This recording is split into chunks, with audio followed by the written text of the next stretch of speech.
Et bonjour à tous. Donc aujourd'hui on va parler un petit peu de l'entraînement et voir un petit peu ce que ça reproduit. Donc aujourd'hui je suis dans les Pyrénées et je vais aller faire une petite grimpette. Alors je vais vous la montrer à peu près. Je vais aller tout là-haut. Alors vous voyez pas très bien parce qu'il y a beaucoup de nuages. Là je suis à 923 mètres d'altitude et je monte à 2380.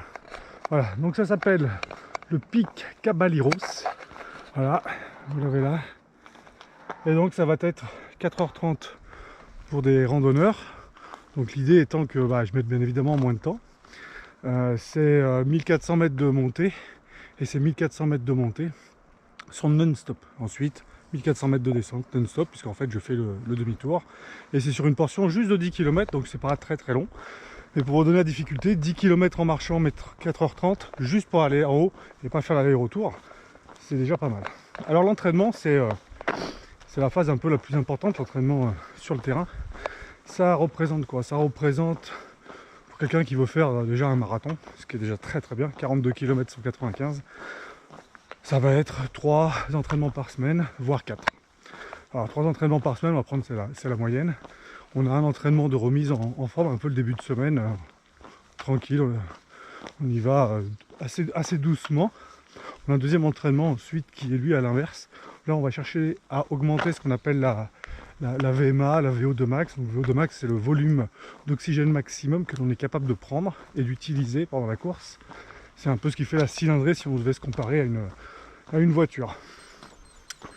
Et puis on a un troisième entraînement qui lui s'appelle l'endurance fondamentale, où là on court vraiment dans des conditions très douces, puisqu'on ne doit pas dépasser, je vois même où je vais, hop, on ne doit pas dépasser 65% de notre vitesse maximale d'aérobie, donc la capacité de respirer tranquillement. Alors vous voyez, je suis essoufflé parce qu'en fait, avant de prendre la caméra, je suis déjà monté un petit peu, et ça en fait pas mal. Donc maintenant on va grimper. Donc dans un entraînement d'ultra trail, on a une règle qui est très simple. On ne court pas en montée. Pourquoi? Parce que chaque calorie dépensée, elle doit être dépensée utilement. Courir dans une montée, c'est totalement contre-productif parce qu'on va bouffer beaucoup de calories dont on a besoin, dont on vient de stocker. Je viens de déjeuner quelque chose de costaud. Et on doit commencer à l'utiliser que quand on en a vraiment besoin. Voilà, c'est parti. Donc là on attaque le sentier de montagne. Alors, dans ces entraînements, on ne doit pas faire que s'entraîner à monter, descendre, et puis quelque part à faire notre musculature, nos muscles plutôt, pardon. On doit aussi s'entraîner à manger, parce que durant les entraînements, et plus particulièrement durant les compétitions, notre corps est mis à rude épreuve. Quand je fais des 180 km, c'est presque 200 000 pas, parce qu'à un moment donné on marche doucement, on tape, ça tape à l'intérieur, les intestins, tout ça. Et donc notre corps subit difficilement tout ce que l'on va pouvoir manger, va l'ingurgiter difficilement. Donc il faut vraiment avoir pris le temps de s'entraîner réellement pour dire que notre corps soit habitué. On va pas prendre sur une compétition des produits que l'on n'a jamais testés. Alors là, dans mon sac, ici j'ai mes produits habituels. Donc en règle générale, c'est des compotes à la Mirabelle, pomme Mirabelle. C'est mes préférés, ça passe bien. C'est en règle générale en haut des côtes. Pour repartir avant les descentes, c'est pas mal. On a un sucre qui vient assez rapidement dans l'estomac, sans qu'il y ait un gros travail à faire. Et puis ça monte. Et puis j'ai aussi quelques barres. À base de céréales. Je donnerai pas les marques puisque j'ai pas encore de partenaire là-dedans qui soit sérieux. Et puis j'ai des produits qu'on appelle les produits plaisir. Certains ça va être des dinosaures, hein, mon Jean-Charles. Et puis pour d'autres ça va être des BN, des TUC, ce que vous voulez. Un point qui est très important, c'est qu'il faut, pour éviter d'être écœuré par le sucre, impérativement alterner entre du sucré et du salé. Alors moi en salé, j'ai toujours des noix de cajou, très très bon, plein de protéines, donc pour les muscles c'est vraiment parfait. Voilà, donc sur cette première partie d'entraînement, on va monter, je reprendrai la caméra quelques fois, et puis tout à l'heure je vous parlerai un peu de la préparation mentale qui est nécessaire d'avoir dans ces défis. Et puis voilà, pour l'instant je laisse profiter du sous-bois, et puis c'est pour moi, puisque ça monte plus, l'occasion de courir, et puis finalement d'arrêter, parce que comme vous pouvez voir, ça grimpe sévèrement. Voilà, donc je pense que ça va être l'occasion, là aussi cette partie d'entraînement, de prendre cette partie là, les bâtons, s'entraîner à monter les bâtons, qui vous fait économiser à peu près 15% d'énergie sur les jambes. Voilà.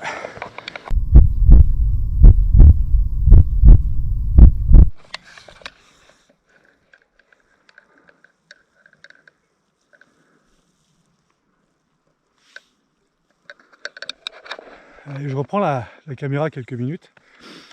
Il y a quelques éléments très importants à savoir quand on s'entraîne. C'est d'abord, il faut savoir se faire plaisir et prenez votre temps. Quand on a des paysages aussi sublimes que ça, même si effectivement ce matin à cette altitude là je suis à 1500, là j'ai fait un tiers de la montée, il y a des nuages, il faut prendre le temps d'observer, de regarder, et puis là ça m'a permis en prenant ce temps là, vous voyez, d'avoir des belles myrtilles. Voilà. Je ne sais pas si vous les voyez bien, voilà, énormément de myrtilles. Alors les myrtilles c'est le produit par excellence pour le randonneur, l'ultra trailer, parce qu'en fait c'est un produit antioxydant très bon. Donc qu'est-ce que c'est un produit antioxydant? En fait quand on fait des montées assez importantes comme ça, mais même quand on court, même sur le plat assez longtemps, notre corps provoque ce qu'on appelle du lactate, ou certains appellent ça de l'acide lactique, ce qui est vrai aussi. C'est ce phénomène qui fait qu'on a des courbatures plus tard, et le phénomène qui fait qu'on a des jambes particulièrement, donc les quadriceps, ou alors derrière, j'ai perdu le nom, mais c'est pas grave, qui deviennent tout durs et puis qui vont vous freiner, voire vous empêcher de continuer. Donc le corps a utilisé le sucre que vous aviez ingurgité. Alors le sucre, souvent pas le très bon sucre, c'est le sucre du petit déjeuner, donc il y a souvent des sucres raffinés dedans. Vous avez plus de sucre, donc votre corps prend dans vos graisses et transforme la graisse dans une molécule TPE de mémoire, je ne sais plus exactement non plus, j'ai perdu le nom, c'est pas grave, et va transformer ça en une sorte de sucre, et c'est ce qui va vous donner l'énergie pour le corps. En transformant ces graisses en sucre, le corps va provoquer ce que l'on appelle des radicaux libres. Ce sont en fait les déchets de cette transformation. Et les déchets de cette transformation, c'est ce qui justement vous durcit les quadriceps. Et ce qui fait que vous allez éloigner un petit peu ce problème-là, hormis un entraînement poussé où vous avez un volume aérobie, une cage d'oxygène assez forte, c'est justement de consommer des produits antioxydants. Voilà, ça c'était une première partie, puis il y a une deuxième partie. Alors, je vais me taire, vous allez essayer d'entendre à la caméra.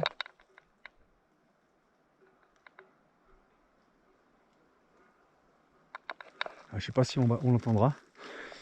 En fait, il y a un bruit de cloche, les cloches que les vaches peuvent avoir autour d'elles. Donc quand on est en montagne comme ça, c'est un élément extrêmement important. Vous voyez, j'ai un casque pour écouter la musique, mais quand on monte en altitude, on l'enlève. Et on doit toujours prêter très attention, alors particulièrement dans les Pyrénées, parce que en fait, ça veut dire qu'il y a un troupeau. Et ici, dans les Pyrénées, bon, on va marcher en même temps. Ici, dans les Pyrénées, les chiens de troupeau, c'est ce qu'on appelle des patous. Alors c'est comme un peu comme mon chien à moi, c'est un bon Golden Retriever. C'est encore un peu plus gros que le Golden. et surtout ça n'a pas la même gentillesse. C'est-à-dire que c'est des chiens très sympas, hein, très gentils, mais leur métier, c'est un métier, c'est de protéger les troupeaux. Donc ces chiens-là, s'ils voient un être humain, ils s'y approchent tout de suite. Donc vous n'avez qu'une seule réaction à faire. Ne fuyez pas, ne courez pas, ne criez pas. Vous continuez à avancer, voire vous vous arrêtez. Ils vont se rapprocher de vous, ils vont vous sentir. S'ils sentent un danger, vous êtes malin. S'ils sentent qu'il n'y a pas de danger, ils vont commencer à s'éloigner. Vous reprenez votre marche tranquillement. Vous ne courez pas. Vous courez quand vous sont à 200, 300 mètres de vous. S'ils sentent le danger, c'est là qu'il vient avoir le problème. Donc quand on est en montagne, il y a plusieurs choses à savoir avant de prendre le départ. D'abord, renseignez-vous sur la météo. Hein. On peut dire que là, on n'a pas vraiment la météo d'Haïti. Hein. Donc, on savait ce matin, enfin je savais ce matin, j'allais avoir une couverture nuageuse jusqu'à 2000 mètres, donc je ai encore pour 500 mètres de montée comme ça. Donc on sait que quand on est dans une couverture nuageuse, on est dans la pluie, dans l'humidité. D'accord ? Le corps réagit différemment quand il y a une humidité importante. Et c'est là aussi il faut faire très très attention. Les pores de la peau et votre corps de manière générale ne transmet pas correctement l'information à votre corps que vous avez soif. Et contre toute attente, c'est souvent quand un taux d'humidité est très important que les gens font des déshydratations. Ils ne s'aperçoivent pas qu'ils ont soif. Donc quand vous êtes en montagne, quand vous sentez qu'il y a un taux d'humidité très fort et que vous êtes sur une promenade, une marche, une course, peu importe, tous les quarts d'heure maximum, buvez 1-2 gorgées. Buvez, même si vous n'avez pas cette sensation de soif. Sinon vous risquez de tomber en déshydratation. Un autre point à bien connaître, à bien maîtriser, vous voyez, je pars pas sans rien. Alors attendez, je vais juste changer la vue. Alors là on voit ma progression que j'ai en dénivelé. Donc j'ai fait 527 mètres, il me reste donc 1000 mètres presque. Et puis surtout, attendez, voilà. Moi j'ai un GPS sur ma montre. Donc il m'indique que dans 178 mètres, je vais tourner à droite. D'accord ? Ayez toujours la notion réelle de là où vous allez. Donc aujourd'hui, moi je l'ai sur ma montre parce que je fais suffisamment de sport pour avoir investi dans une montre à ces prix-là. Mais vous pouvez l'avoir tout à fait sur votre téléphone portable, c'est pas un souci. Vous avez des cartes IGN qui sont très bien faites aussi. En tout cas, regardez les cartes, regardez ce sur quoi vous allez tomber. Prévenez toujours quelqu'un. Prévenez toujours quelqu'un du parcours que vous allez faire. Quand on a des montres comme ça, on a la chance d'avoir un système qui me trace à la seconde même. Les personnes que j'ai rentrées sur mon alerte GPS savent exactement où j'en suis, à quelle vitesse je vais. Si je m'arrête, ils le voient. Si je cours, ils le voient. Si je marche, ils le voient. Ça rassure tout le monde, entre guillemets. Ça me rassure moi parce que je me dis que s'il m'arrive quelque chose, je me casse le crâne sur un bout de pierre, bah je sais qu'on viendra me chercher, quoi qu'il se passe, on saura où je suis. C'est aussi assez rassurant pour les proches, parce que là, c'est le cas de ma femme, elle n'est pas très contente quand je vais en montagne comme ça, que je ne connais pas. Hein. J'ai jamais couru dans les Pyrénées, du tout d'ailleurs, je crois jamais. Donc je connais pas plus cette montagne qu'une autre. Au moins elle sait où je suis, elle me voit. Ça a aussi une fonction qui est assez intéressante, c'est qu'en cas de chute, il y a plusieurs endroits, là j'étais déjà à flanc de falaise, donc quand on est sur des crêtes. Si je chute, la montre automatiquement ressent une chute de pression et va immédiatement envoyer un message d'alerte et de secours pour dire attention, Lionel s'est sans doute cassé la gueule, on ne sait pas s'il est conscient ou pas.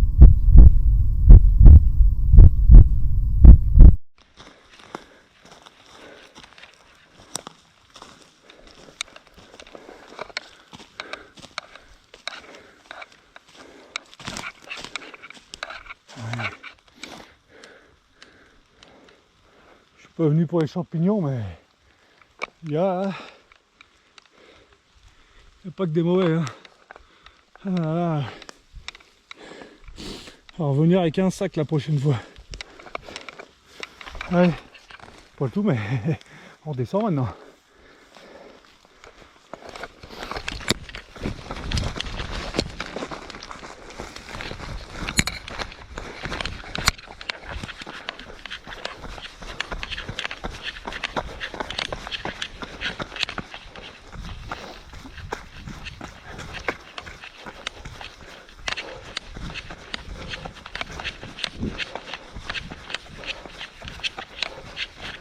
c'est beau ça.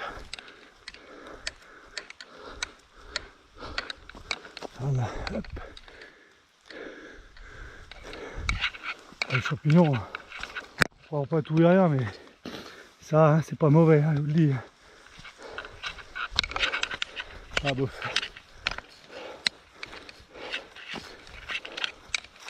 Allez. Profitez de la nature quand vous êtes en promenade, profitez. On n'a pas ça au cœur des centres-villes. Et même parfois, quand on est à la campagne, on n'a pas la chance de voir des chemins aussi sympas, des coins aussi sympas.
On va finir à les 700 mètres qui nous restent, ou un peu plus là. Ouais, 739. On va parler un peu de l'alimentation, parce que c'est quand même quelque chose de très important. Et l'alimentation, c'est pas le jour de la course, c'est pas le jour de l'entraînement, c'est tout le temps en fait. Donc n'en déplaise à certains, je donnerai pas les noms, je suis sympa. Et ben ça veut dire que donc, quand on fait ce sport là, il n'y a pas d'alcool. Non, parce que l'alcool, je sais pas que ce soit trop mauvais, hein, c'est plein de sucre, et c'est pas du bon sucre, c'est du sucre que l'on va stocker, qui se transforme en graisse, c'est pas du sucre énergétique. Donc on évite l'alcool. Toutefois on veut en boire un peu, ou un traditionnel bière pourquoi pas, mais plus efficace, être un petit verre de vin rouge, parce que là encore, grâce au raisin, on a quand même pas mal d'antioxydants. Bon après, c'est pas parce qu'on en boit beaucoup que c'est utile, hein. Un verre ça suffira. Côté hydratation toujours, on privilégie l'eau, de l'eau. On est sur des bases de 1,5 litre par jour, c'est un minimum. Et une semaine avant les grands événements, les grands rendez-vous, et ben on va passer à 2 litres, 2 litres 5. Et puis on va commencer à amener 2-3 jours avant le grand départ un peu plus de sels minéraux, particulièrement le sodium. Parce que le sodium, donc le sel, hein, c'est ce que l'on perd le plus quand on court. On a des grosses auréoles blanches. Des fois on a le visage blanc quand on arrive. On perd beaucoup de sel. Donc on boit des eaux avec beaucoup de sel. Donc la ceinture est fortement réputée pour ça. Côté alimentation proprement dite, solide. Donc on privilégie les poissons aux viandes. Il faut un peu de viande mais pas trop. Une viande rouge par semaine c'est bien suffisant. J'avoue je le fais même pas. Rarement. Je le fais 1 fois par mois. Ouais, j'ai pas de religion contre la viande rouge, mais c'est pas mon truc, je suis plutôt vraiment poisson. Et quand on prend des poissons, ben on va aller choisir des poissons, ça grimpe là. On va aller choisir des poissons qui sont les plus petits possibles. On va éviter les gros thons, plein de mercure. On va plutôt prendre de la sardine, du maquereau. Ça c'est très très bon. Et ça amène des oméga 3, des oméga 6 indispensables pour le corps. Voilà. Je reviens sur juste sur la boisson 2 minutes. On parle de quantité assez importante. Pourquoi? Parce qu'en fait, nos muscles sont entourés d'une sorte de peau, de protection, qu'on appelle les mitochondries. Ces mitochondries là, elles captent l'eau, elles le mettent dans nos muscles, et ça permet à nos muscles d'éviter de sécher, d'éviter d'être cassant, de péter. Et puis c'est nécessaire pour la bonne circulation du sang, des globules rouges. Donc voilà, donc je reviens sur cette partie haut. C'est vraiment très important et ça fait partie des éléments qui vous permettront de ne pas avoir de crampes ou de limiter les crampes. Attention, j'ai pas dit que les crampes venaient du fait du manque d'eau comme beaucoup pensent. C'est pas vraiment le cas. On pourra en reparler plus tard. Mais les crampes, c'est pas un manque d'eau. Voilà. En termes de reste d'alimentation, une fois qu'on a passé les poissons, on est sur des produits plutôt oléagineux. Donc, comme je vous l'ai dit tout à l'heure, beaucoup de noix, des noix de cajou, des choses comme ça. Et puis, après de la légumineuse, énormément. Les lentilles, c'est le top. En termes de protéines, c'est très bon. Donc ça répare bien nos muscles. Du quinoa, c'est top aussi. Le soleil commence à pointer son nez, on devrait peut-être passer au-dessus. Le quinoa, c'est très bon. Les haricots, enfin toutes ces choses-là. On mange des produits avec des fibres. Alors les légumes, ça va être des légumes principalement à feuilles vertes. Là où il y a toutes les vitamines. Les autres un peu moins. Hormis un aliment extraordinaire, la betterave, qui a aussi un antioxydant génial. Donc là, il faut bien en manger, il faut ne pas hésiter, voire en faire des jus. Qu'est-ce qu'on a d'autre? Les fromages. Le fromage, il faut un peu de gras, il nous faut un peu de lipides. Alors on va prendre des fromages à pâte dure. Ou alors, nature oblige, on va être on va être sur des brebis, des fromages de brebis, des fromages de chèvre, pas du lait. On va éviter tout ce qui est lactose. Ça se digère pas très bien. Et là, quand on monte comme ça, on a besoin d'avoir un bide qui accepte bien les produits. Voilà. Qu'est-ce qu'on a d'autre alors? Vous en avez sans doute entendu parler. Il y a une gamme de produits qu'on appelle les super aliments. Alors les super aliments, c'est pas des aliments complémentaires. Si vous mangez ce que je vous ai dit avant, les aliments complémentaires, vous pouvez les jeter, ça vous sert absolument à rien, si ce n'est à faire plaisir au monde pharmaceutique. Vous les enrichissez pour des trucs qui valent pas grand chose. On a tout ce qu'il faut dans la nourriture. Donc ça, c'est extrêmement important. Mais par contre, les super aliments, c'est des aliments dont les propriétés globales apportent plus que ce que vous pourriez trouver de manière simple dans la nature, entre guillemets. C'est un mélange, ou pas d'ailleurs, de produits extrêmement protéinés, extrêmement plein de minéraux, de BCA, donc ce sont les acides aminés dont nous avons le plus besoin. Donc ça, moi je le mange particulièrement avec de la spiruline, donc c'est une algue sous différentes formes. Alors moi je préfère la forme comprimée parce que sinon c'est pas, en termes de goût c'est pas génial. Donc 6 comprimés tous les matins, ça fait du bien. Et puis quelque chose qui remplace chez moi beaucoup le sel hors période de compétition, c'est le gomasio. Alors que c'est des graines de sésame torréfiées mélangées à du sel marin. Et tout ça, ça vous donne un peu d'épices entre guillemets, ça donne du goût à l'alimentation. Ça permet, parce qu'on est assez gavé parce qu'on mange souvent du riz, du quinoa, des lentilles, des pois cassés.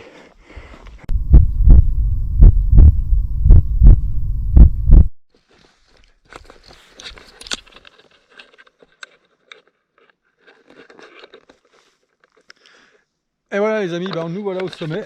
Malheureusement, on avait des nuages qui étaient annoncés jusqu'à 2000 mètres environ. Bon, 2300 mètres. Il y en a encore. Malheureusement, on verra pas grand chose. Alors vous voyez, on est sur les crêtes là. Bon, de l'autre côté, ça va un peu mieux là. Et là-bas, on est vraiment sur la crête pendant quelques kilomètres. Et donc on est arrivé. On est arrivé à Caballeros, donc 2334 mètres. Donc, bien évidemment, quand vous regardez une rosace comme ça, vous êtes bien au centre. C'est bien ça, hein, Caballeros. Vous voyez, en fait, moi je viens de Cauterets ici, là, donc j'ai fait juste ça. Ça fait pas grand chose, ça fait quand même 11 km exactement, et puis 1422 mètres de dénivelé. Bon, c'est sympa. Quoi dire de plus? Bah, malheureusement, on n'aura pas de bouquetin, on n'aura pas de marmotte, c'est relativement calme. Donc voilà, donc je me suis arrêté 10 bonnes minutes, j'ai bu, j'ai pris une bonne barre céréale assez conséquente, parce que maintenant on a la descente. Alors la descente, je sais pas ce que vous préférez, vous préférez les montées ou vous préférez les descentes? Si je pose ça à 99% des gens, vont me dire ah bah moi je préfère les descentes. Or les descentes sont beaucoup plus difficiles et beaucoup plus violentes pour le corps que les montées, pour une raison simple, c'est qu'en fait en montée on travaille principalement le muscle qui est ici, donc là, qu'on appelle quadriceps, pardon. Et en descente, on va travailler, en plus du quadriceps, on va travailler derrière sur la partie qu'on appelle les ischio-jambiers. Les ischio-jambiers, pourquoi c'est difficile? Parce qu'en fait, on va les mettre en extension en permanence. On descend, on court, on est tout le temps sur la pointe des pieds, comme ça, on a amortir. Et en fait, on travaille beaucoup là-dessus. C'est pas un muscle que l'on a l'habitude de vraiment travailler, les ischio-jambiers, donc ça fait très très mal. Il faut qu'on puisse amortir les chocs. On a un mouvement de pied qui est beaucoup plus rapide, je vous le filmerai, vous verrez, un mouvement rapide qui est beaucoup plus rapide, parce que ça sert à rien de faire des grands pas, à moins d'être un vrai professionnel, ce qui n'est pas mon cas. Ça sert à rien de faire des grands pas et d'essayer d'aller le plus vite possible. L'objectif, c'est de faire des petits pas pour travailler un minimum les extensions sur les ischio-jambiers et justement les faire travailler le moins possible et avoir de moins de difficultés. J'ai dans mes expériences d'ultra trail sur l'Ultra 01 l'année dernière abandonné au kilomètre 135 sur 165. Pourquoi? Parce que bon, pour divers problèmes de nourriture, j'avais eu le Covid quelques semaines avant, je ne m'étais pas remis intégralement. Impossible de manger pendant tout le long.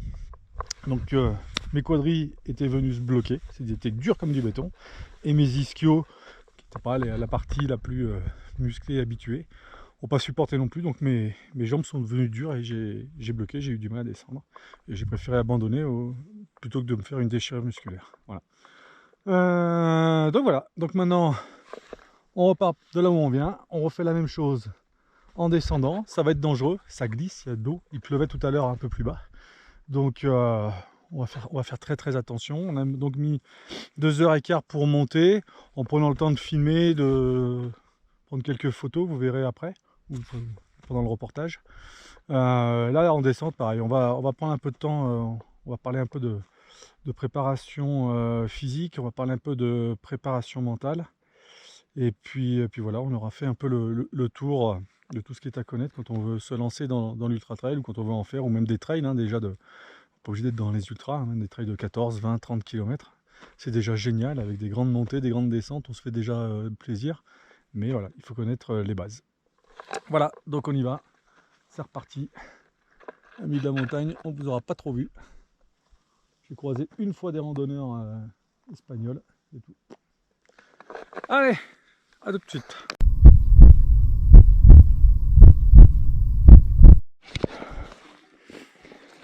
Voilà, je vais vous montrer dans une petite descente. Alors elle est assez simple, je vais pas non plus me casser la figure. Donc je vais vous montrer le mouvement des jambes, des pieds particulièrement dans les descentes. Vous allez voir pourquoi les ischios travaillent beaucoup. Alors on y va. Alors, 20 mètres, 30 mètres. Hein. C'est des tout petits pas. Pourquoi? Parce que si je fais des grands pas, je vais aller vite. Hop, voilà ce qui se passe. On tient plus la route, on glisse sur le moindre caillou et c'est compliqué. Là, j'arrive à filmer et à descendre. Voilà. Hop. Là, on continue. On continue là. Hop. Là, vous voyez, il n'y a jamais un terrain qui est bien droit. Et on y va. Et donc le fait de faire des petits pas comme ça, on s'évite les extensions qui pourraient être ces grands pas et qui viendraient vous infliger des ischios en béton très très vite. Et croyez-moi, ce serait pas amusant du tout. Donc voilà, ça vous permet aussi de plutôt ajuster vos en faisant des petits pas, d'être capable d'éviter toutes les pierres glissantes. Vous voyez, il y en a pas mal là. Hein. Donc en faisant des petits pas, on assure sa pose du pied et c'est beaucoup moins dangereux.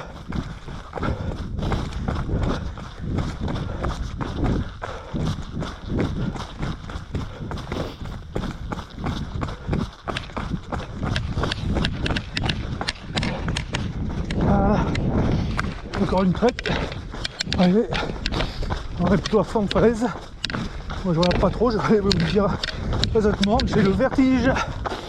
Donc pour moi tout se passe ici, dans les pieds. Voilà. Allez. Je laisse le plaisir de regarder ça. Moi je regarderai dans les vidéos, ça me suffira.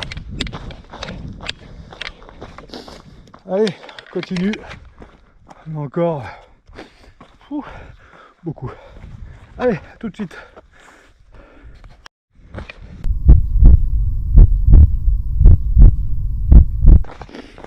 Alors on va parler un peu la technique, puisqu'on a dit qu'on parlerait un peu d'entraînement technique. La technique en descente. La technique en descente, c'est vous avez plusieurs solutions.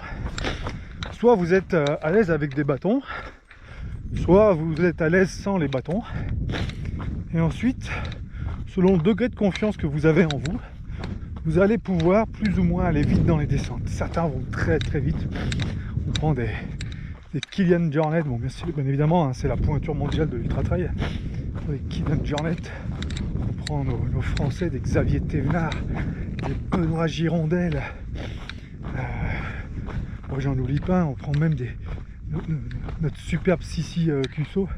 C'est des gens qui ont de la vitesse dans la descente parce qu'ils ont confiance en eux, même si c'est pas plus simple pour eux que pour nous, hein, faut pas se leurrer, mais ça joue. Alors, si vous utilisez les bâtons pour vous assurer d'avoir des bons appuis, c'est pas inutile, hein. Moi j'aime bien, hein, j'avoue, je m'en sers. Il y a une règle primordiale: n'attachez jamais les gants. On a des gants hein, qui s'attachent là sur les clips. N'attachez jamais vos gants en descente, parce qu'après votre poignet est solidaire du bâton, et si vous ripez, si le bâton se plante et que vous continuez à partir, vous avez des risques importants de vous péter le poignet, voire de vous casser la figure et de vous faire bien plus mal. Et quand on est sur des légères descentes comme ça, sous la pluie, vous savez quand vous commencez à glisser là-dedans, vous ne savez pas quand est-ce que vous allez vous arrêter. Donc la première des règles, c'est ça. Alors les bâtons, ils vont vous servir en avant, c'est-à-dire que vous allez les mettre sur l'avant pour vous retenir un peu votre poids, et de cette façon-là, en fait, vous allez moins solliciter les quadris, les ischios. Donc ça c'est une bonne méthode. Par contre, l'inconvénient de ça, c'est que du coup, vous allez avoir les épaules qui vont fortement travailler, les épaules et les bras. Et donc là, vous risquez d'avoir, sur le long terme, quand on fait des ultras, vous risquez d'avoir des problèmes, de difficultés par la suite dans les montées à vous aider de vos bâtons. Donc il faut trouver un juste milieu entre les deux, et ça, c'est bien la préparation physique, l'entraînement qui aide. Ensuite, vous avez ceux qui ne sont pas du tout bâtons, et qui eux vont, comme dirait les Savoyards, droit dans le pentu, à pleine balle. Et donc là, on a deux catégories. On a les gens qui sont pas trop sur d'eux, et ces gens-là, si je le fais, ça va être des gens comme moi, c'est-à-dire que j'ai plutôt le dos en arrière. Je descends, hein, j'ai plutôt le dos en arrière, parce qu'en fait, j'ai pas envie de tomber la tête la première, glisser sur un caillou, hop là, hop, hop, la preuve. J'ai pas envie de me faire mal, donc je suis un peu sur la retenue, un peu comme ferait, et j'en fais partie d'ailleurs, des très mauvais skieurs. Et puis ensuite, alors là je vous ferai pas le test par contre, parce que justement c'est pas mon cas de figure, et en plus tout est mouillé, il y a des cailloux, c'est pas simple dans les pierriers comme ça.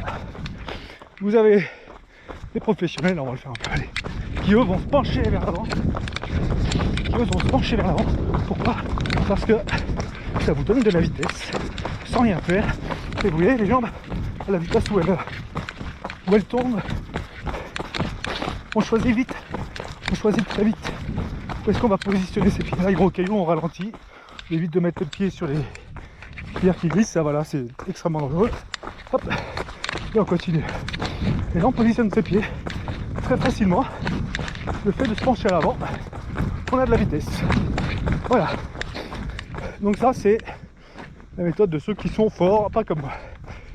Dans tous les cas de figure, que vous soyez avec bâton, que vous soyez sans bâton, que vous soyez pro à vous pencher en avant, ou plutôt sur la retenue, il y a aussi une chose qui est tout aussi importante que de ne pas tenir le bâton avec ses gants, c'est qu'il ne faut pas regarder ses pieds.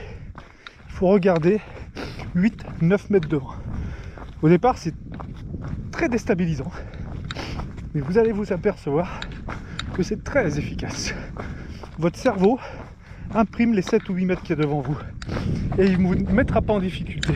Il saura exactement dans 3 mètres, alors que vous regardez encore à 7 mètres, où est-ce que vous devez mettre les pieds, parce que votre corps est habitué, votre cerveau surtout est habitué à positionner les pieds à des endroits que vous avez définis juste au regard en descendant. Donc voilà, donc ça c'est une technique, c'est la technique sur les descentes. Rien de bien compliqué, allez-y doucement, c'est ce qu'il y a de plus dangereux, surtout quand il pleut. Donc ne vous faites surtout pas mal, ce serait vraiment dommage. Hop là. Et des fois, il y en a qui dépassent. Allez, on a encore de quoi faire. Que dit la montre, elle dit qu'il y a des zigzags. Allez, on y va? C'est reparti les amis.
Alors, un autre point de la préparation physique est extrêmement importante. Alors là, c'est aussi important si on fait de l'ultra trail, que si on fait du trail, que si on fait un marathon ou même un 10 km. C'est ce qu'on appelle la préparation physique générale. Alors, c'est pas le truc en règle générale, quand on entend ça, ça fait déjà barbare, on n'a pas vraiment envie d'en faire. La préparation physique générale, qu'est-ce que c'est ?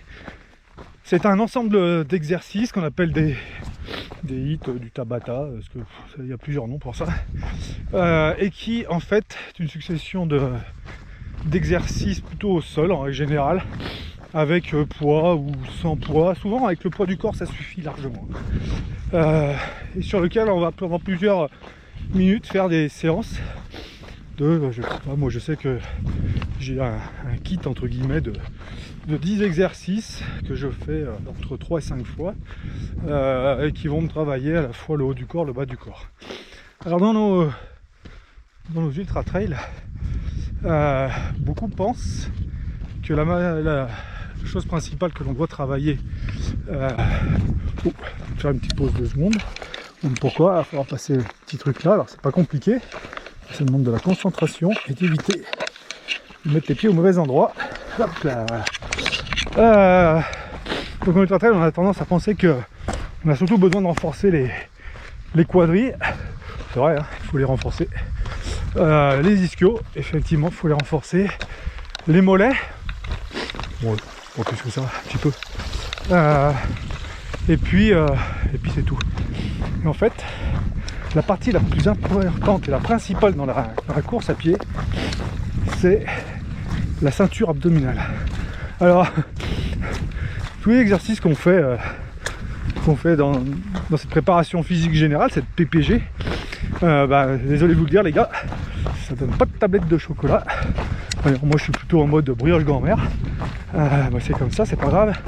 Ce qui est important, c'est pas ce qui se voit, c'est pas les tablettes de chocolat qui se voient. Ce qui est important, c'est les abdominaux profonds et les abdominaux obliques qui vont de chaque côté.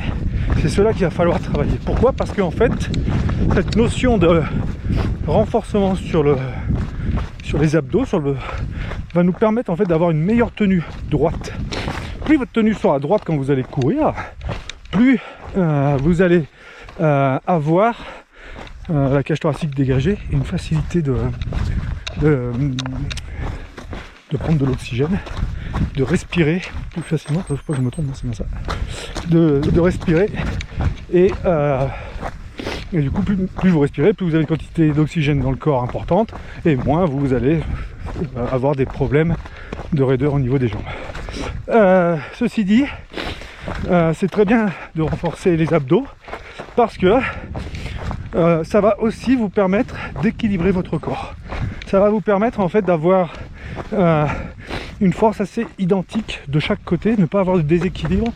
Et comme vous pouvez le voir depuis tout à l'heure, je me carabine quand même un truc où j'arrête pas d'avoir les jambes qui font comme ça, les pieds comme ça. C'est pas évident. Et tout ça, sans se blesser. Pourquoi? Parce que justement, le renforcement musculaire permet à notre corps de résister à ces impacts, de résister à ces chocs et de compenser quand on n'est pas droit. C'est comme un niveau à bulles.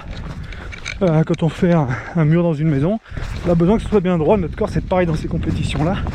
Et donc, il faut travailler ça. Donc, les exercices principaux, ça reste quand même les planches. Alors, pas 10 sortes. D'ailleurs, juste dans mon exercice dans mon kit où j'ai des exercices, j'ai 4 sortes de planches. Faites-le le temps que vous pouvez. Je peux vous garantir que déjà, si vous faites ça 7-8 minutes par jour, 7-8 minutes par jour, hein, il n'y a pas d'excuse pour pas le faire. Dans 2-3 mois, vous allez sentir autrement passer vos courses à pied. Vous allez vous sentir beaucoup moins fatigué. Vous allez vous sentir beaucoup moins être obligé de prendre uniquement sur la force musculaire des jambes. Et vous allez voir le bien fou que ça peut faire. Ok. Ensuite, ça c'est la préparation préalable. Donc qui permet en fait de se renforcer musculairement. Mais dans la préparation physique, il y a aussi la récupération qui est extrêmement importante. Et j'ai même tendance à dire, en tout cas pour moi, qu'elle est encore plus importante que la partie préparation physique. Bonjour monsieur. Bonjour. Donc la préparation que l'on a après, chez moi, c'est du yoga. Ça permet d'avoir des étirements particulièrement ciblés. Alors là, faut faire gaffe quand on est dans des terrains de vaches comme ça. Enfin, terrain de vache, quand je dis terrain de vache, je dis pas au hasard, hein. Vous pouvez le voir. Hein. On a des éléments qui nous permettent de dire terrain de vache. Quand vous avez des terrains de vache comme ça, il faut faire très attention. Les terrains sont totalement comme ça. Et alors là, c'est sujet quasiment systématique à vous tordre des chevilles. Donc quand vous avez fait votre renforcement, votre préparation physique générale, vous allez apprendre justement à renforcer vos chevilles pour éviter d'avoir mal. Et d'ailleurs, je vous donne une astuce. Si vous vous tordez la cheville sur un chemin, ça arrive très fréquemment, surtout, continuez. Faites-le, continuez votre chemin. Tant que c'est chaud, vous n'aurez pas de soucis. Tant que vous marchez, vous n'aurez pas de soucis. Alors au départ, ça fait mal. Mais tant que c'est chaud, faites-le. Dès que vous allez vous arrêter, c'est là que ça va gonfler et que ça va devenir problématique. Donc continuez votre chemin, rentrez chez vous tranquillement, il n'y a pas de souci, ça va pas, à moins d'être cassé, vous n'aurez pas plus de soucis que ça. Donc je reviens moi à la suite. Donc après les courses, là, comme ce matin, et ben je vais aller faire du yoga. Alors le yoga, ça me donne une décontraction qui est assez phénoménale. Je sais les gars, on n'a pas l'habitude nous de faire ce genre de sport. C'est un vrai véritable tort. Ça fait un vrai bien fou. Moi je me sens dans un état vraiment de déstressé, de décontracturé. Mes muscles se sentent bien. Je suis prêt à repartir, c'est vraiment sympa. Et d'ailleurs là, ce matin, donc j'ai cette balade, donc qui était en mode on va dire trail, rando trail, parce que finalement on a marché quand même pas mal. Dans les montées, on peut pas faire autrement. Là je rentre, je vais manger. Je vais me prendre un quart d'heure et on repart. On repart là ci avec la famille. On va se faire une randonnée en famille parce qu'on est quand même en vacances ici. Donc je vais pas rester tout seul dans mon coin. Et entre deux quand même, avec ma femme qui donc j'ai la chance d'avoir une femme qui est prof de yoga, qui est sur Nantes, qui s'appelle Respirer Yoga. C'est pour la pub. Donc je parle de mes sponsors, c'est mieux. Je suis en train de me paumer de terrain. Non, c'est bon. Bon, bordel. On va faire quelques pauses. Il y a des pauses vraiment spécifiques qui nous permettent de nous détendre le dos en fait. En se tordant justement, on se détend vraiment le dos.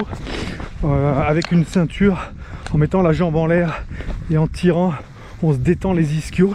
C'est vraiment, c'est fabuleux. Donc ça, je vous le conseille vraiment. Et d'ailleurs, pour ceux qui viendront faire le défi sicilien avec moi et qui seront là le soir, ou si vous êtes rentré chez vous entre temps, vous pourrez sur la page Facebook de Respirer Yoga, donc c'est Marie-Respirer Yoga, vous pourrez suivre en direct, sauf le mardi soir, parce qu'il n'y en aura pas. Vous pourrez suivre les cours de yoga que j'ai pour me détendre, et vous pourrez les faire chez vous avec grand plaisir, voire même enregistrer la vidéo.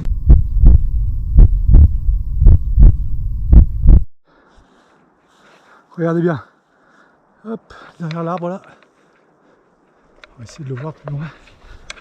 Alors ça, on n'en a pas parlé, les vautours, en l'occurrence les aigles. Alors ici à Cauterets, ouais, j'ai les oreilles bouchées avec la descente de dingue que j'ai fait, j'ai les oreilles bouchées, bref.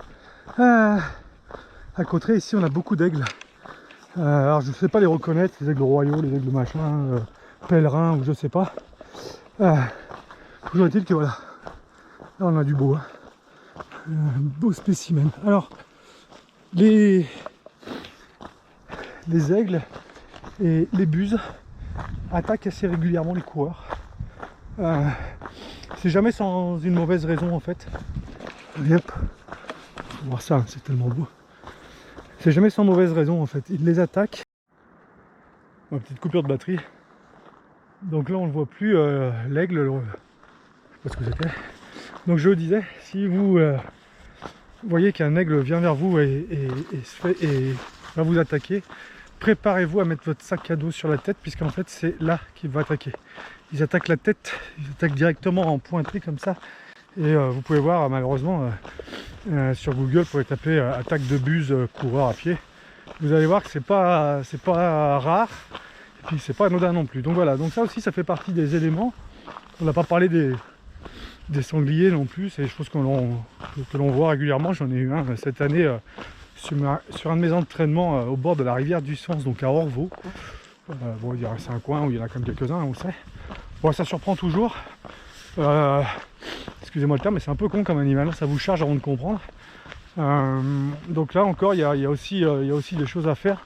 Alors là, à l'inverse, vaut mieux courir un peu, hein, vaut mieux pas se laisser approcher parce que ça charge. Et donc l'idée, c'est d'essayer de trouver le plus vite possible une branche, un arbre dans lequel vous pouvez vous accrocher pendant 4-5 minutes, parce que de toute façon il reste pas, dès qu'il voit qu'il n'y a plus rien machin, il barre les gars. Donc vous êtes tranquille, voilà. Bon écoutez, on continue. Bah tiens, on reprend un peu de vitesse. Alors je vais juste refermer le blouson. Hop. Donc là je suis quasiment arrivé à Cauterets, donc on aura mis beaucoup moins de temps que prévu bien sûr, parce que la descente se fait plutôt très bien. Et donc voilà, vous voyez là, la descente est faible. Là je peux lâcher les pas. Je cours pas très vite, moi je suis pas un fondeur, je suis pas quelqu'un qui... Oui plutôt je suis un fondeur, je suis plus pour le terme d'ailleurs. Je suis pas quelqu'un qui cherche la vitesse dans la course à pied, je m'en moque totalement. Ce qui m'intéresse c'est de courir le plus longtemps possible, le plus loin possible surtout. Ça c'est ce qui me plaît. Courir, marcher, peu importe. C'est la longueur du chemin moi qui me fait vibrer, qui me donne vraiment cette sensation d'être libre. C'est un moment où quand vous atteignez les 80-100 km, vous commencez à être dans votre bulle. Alors, les petits soucis du quotidien vous oubliez. Je vous ai dit que les clients dans la semaine vous avez oublié. avec les enfants, avec madame, tout ça on oublie. On vient se refermer sur soi-même. Alors faut faire attention, côté, hop, parce que là il y a le deuxième passage. Alors faut faire attention, parce que arrivé à un certain kilométrage, on n'en a pas parlé, ça c'est intéressant, la fatigue s'installe. Alors moi je sais que ça dépend bien évidemment du dénivelé. Je sais qu'en général sur les 100 premiers kilomètres je suis pas mal. Je m'autogère, j'ai pas de soucis. Puis après la fatigue s'installe. Et la fatigue, elle amène à des défauts mentaux. Là on rumine un peu. Qu'est-ce que je fais là? C'est long, j'en ai marre. Oh quel sport idiot, oh, je me réinscris plus à rien, là, ça m'agace. Ça c'est la phrase la plus fréquente. Hein.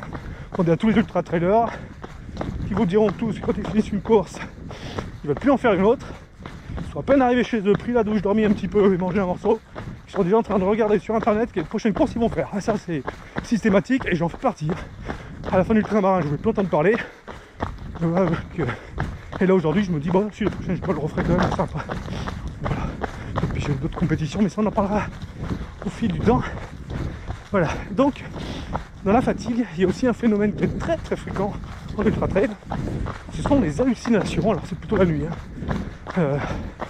Vous êtes de nuit, vous êtes en pleine montagne, vous avancez, et d'un seul coup, tantôt vous pouvez avoir les rochers là, qui vous servent de marche. D'un seul coup vous avez l'impression de voir des machines à écrire, certains voient des gens dans Halloween. On est tous un peu tracassés dans ce sport, hein. Donc on a tous des phénomènes comme ça, on ne sait pas trop ce que l'on voit, ce que l'on pense. Alors on le sait, c'est parce que ça se produit, mais on est conscient. C'est-à-dire qu'on comprend bien qu'on est en train d'halluciner. Et donc il faut faire très attention. Alors quand on est comme ici, on peut avoir des hallucinations, on s'en fout. Quand vous êtes sur une ligne de crête à 2500-3000 mètres d'altitude, certains passages comme au Grand Raid de la Réunion, malheureusement, je ne sais pas si c'était dû à ça. Enfin, on a eu un mort il n'y a pas longtemps. Et puis on en a dans notre sport, hein, en ultra trail, c'est quand même pas anodin. On a eu pas très longtemps au Japon, en Chine pardon, 11 morts. Le temps a viré à l'orage d'un coup d'un seul. Je crois qu'il y a eu une perte de 15 degrés. Les coureurs n'étaient pas équipés pour, bien sûr. Bon, l'organisation a mal joué son jeu. Elle aurait dû faire arrêter la course, mettre les coureurs à l'abri. Malheureusement, c'est pas ce qui a été produit. Ils ont continué. Les coureurs de tête qui étaient le plus haut dans la montagne n'avaient rien pour se protéger. Pas de boisson chaude, rien. Il y en a 11 qui sont décédés pour hypothermie. Donc voilà, donc on a des phénomènes, c'est un sport qui est compliqué. Beaucoup me demandent là, est-ce que tu crois que je pourrais le faire? Ah oui, bien sûr, tout le monde peut le faire. Mais n'allez pas faire un ultra trail de 180 km demain, ni même dans un an. Vous n'êtes même pas dans 2 voire 3. Hein. Prenez le temps. Allez-y par étapes. Faites déjà des trails de 14, 15, 20 km qui peuvent déjà être techniques pour certains. Faites des trails après de 30, 40, montez à 50. Regardez ce que vous valez sur ces zones-là. Regardez, parce que le but, bien évidemment, c'est de finir. C'est de finir dans un état correct. Si vous finissez et que vous êtes complètement cassé, que vous ne pouvez plus rien faire pendant 3 semaines, je ne suis pas sûr que ce soit l'état de notre sport, qu'il est déjà contraignant. On a déjà beaucoup de blessures. Moi, le dernier ultra trail que j'ai fait, je me suis fendu le tibia. Voilà, c'est quelque chose qui arrive, il faut le savoir. Donc on va pas rajouter à ça, par un manque de préparation, à la Cauterets. Donc on va pas rajouter ça par un manque de préparation, le risque d'arriver dans un sale état. Donc allez-y par étapes. Un ultra trail sur l'ultramarin ou le golfe du Morbihan, c'est une chose. Un trail dans les conditions que j'ai eues ce matin, c'en est une autre.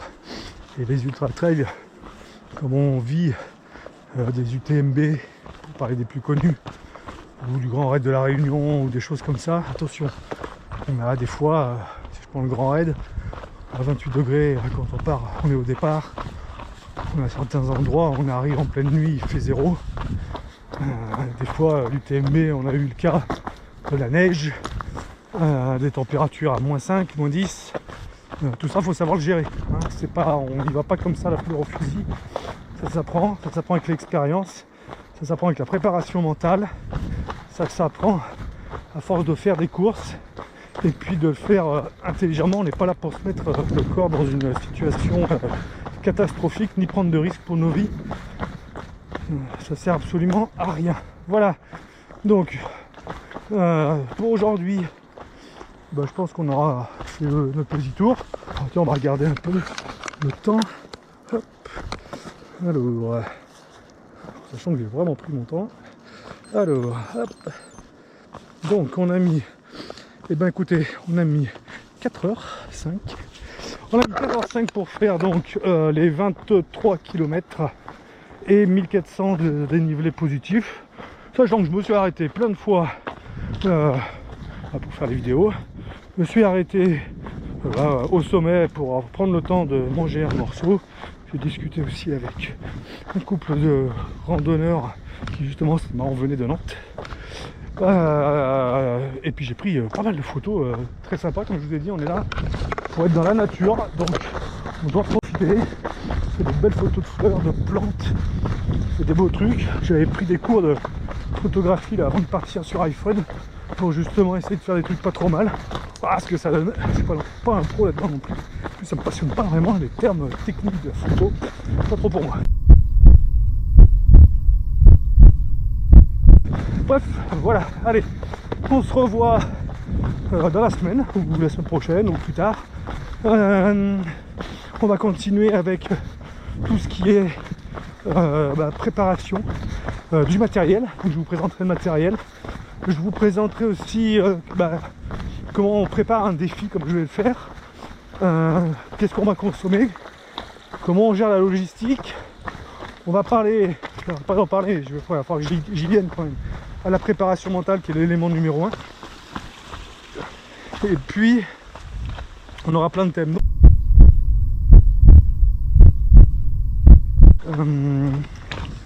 Si vous avez des questions, vous les posez en commentaire en bas, dans les vidéos ou dans les mails, ou je sais pas comment ça va être diffusé à droite à gauche, et dans certaines entreprises. Donc voilà, vous pouvez en tout cas me contacter via le site internet www.6-ilien.fr et puis on se dit à bientôt. Hein. On a fait une belle sortie ce matin, on a mangé un petit morceau et puis on repart cet après-midi pour une belle randonnée en famille. Alors beaucoup plus courte, hein, parce qu'elle va faire 6 km je crois. Elle grimpe un petit peu, il y a 370 mètres de dénivelé. Mais bon, avec des enfants de 8 ans et 11 ans qui sont aussi sportifs que moi, je suis curé de la paroisse. Et bien autant vous dire que c'est déjà pas mal pour eux. Et ils font, c'est pas un effort, mais ils le font avec plaisir. Et franchement, c'est une fierté pour moi. Voilà, allez, on continue et à très vite.